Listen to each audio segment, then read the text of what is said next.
I want to welcome to the program the sheriff in Weld County, Colorado, Sheriff John Cook. Sheriff, how you doing, sir?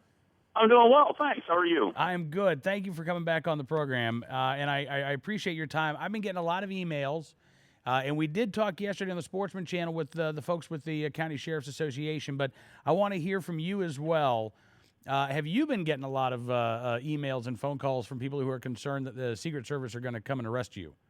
I've received a few, but I haven't. I wouldn't say it's been an inordinate amount, but I have received a few inquiries or emails asking about the bill. Okay, so this is Senate Bill 13-013. And again, there have been a number of news stories suggesting that the reason why this has been passed is to give the Secret Service the power to go in and arrest county sheriffs in Colorado if they don't enforce state law. That's not the case, as I understand it, though, Sheriff. No, that's not the case at all. And the Senator Steve King, who sponsored the bill, is a very conservative Republican, and he is very pro-gun and Second Amendment. And matter of fact, he was on the committee that some of these gun control bills were heard, and in the Senate in Colorado were in the minority, the Republicans, and he voted against the gun control bills and was a strong advocate to the crowd there, and asked a lot of great questions and put the gun control people on notice, so to speak. And so he would not author a bill that would allow the Secret Service to come and arrest the sheriffs for not enforcing the gun control measures. Okay, so what exactly will this bill do, Sheriff? Anything Well, that we, the general public, would notice?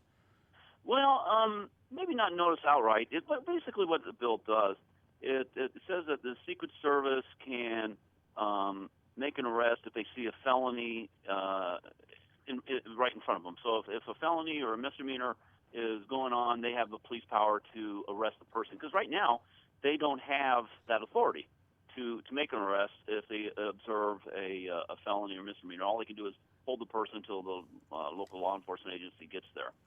The bill also allows them to make an arrest if they have probable cause to believe a felony is being committed or a misdemeanor where they think somebody's going to be injured or there's going to be a destruction of property, that type of thing.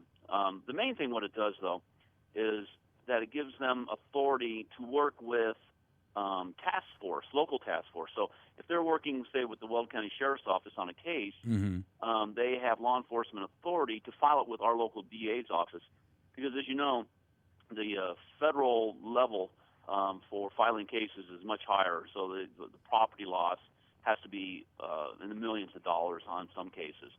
Well, if they're working with the Weld County Task Force, they can actually do most of the work and then hand it over to our local DA's office where that person would be prosecuted locally as opposed to federal courts where they wouldn't be prosecuted at all. So it's actually going to be more efficient for local law enforcement.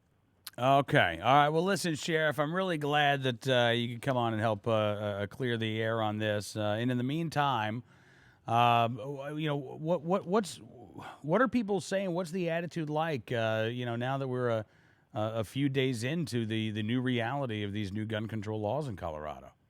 Well, I am still getting quite a few emails regarding those saying, hang in there, stay tough, don't back down, in which we're not. And as a matter of fact, there's several of the sheriffs, we're up to about 37, I believe, are going to be filing a lawsuit against the state on the magazine ban and the background checks. So the people are still upset about what the governor and Mayor Bloomberg and the president has rammed down our throats. All right. Well, listen, Sheriff, we'll be following that closely and hope to have you back on again very soon. Well, thanks for having me. I appreciate it.